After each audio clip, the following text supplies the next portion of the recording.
GPT Codex is now available in the OpenAI API and other AI coding tools. You can use it for long-running agentic tasks. In the OpenAI API, you can use the higher version or the medium version with this input and output price for text and image.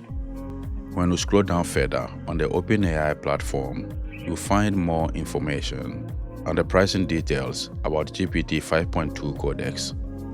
So this is all about using GPT-5.2 Codex via the OpenAI API.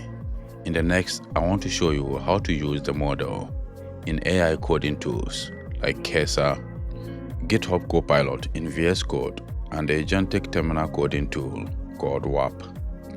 Once you update Cursor to the latest version, you will see this pop-up that asks you to try GPT-5.2 Codex in Agent. So as I told you before, you can use it for long-running tasks. You can also run it in parallel with Agent inside Cursor.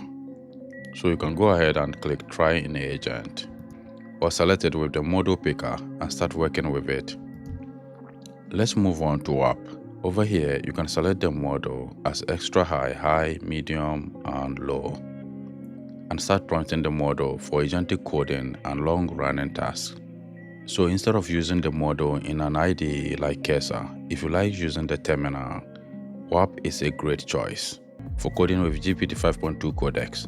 The GitHub team has also published a short blog post about using GPT-5.2 Codex in GitHub Copilot.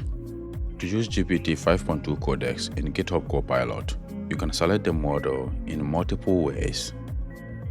In VS Code, for instance, it is available through chat, ask, edit, and agent modes.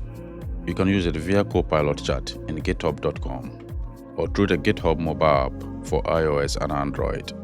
It is available through the Copilot coding agent for Pro subscribers and also through Copilot CLI.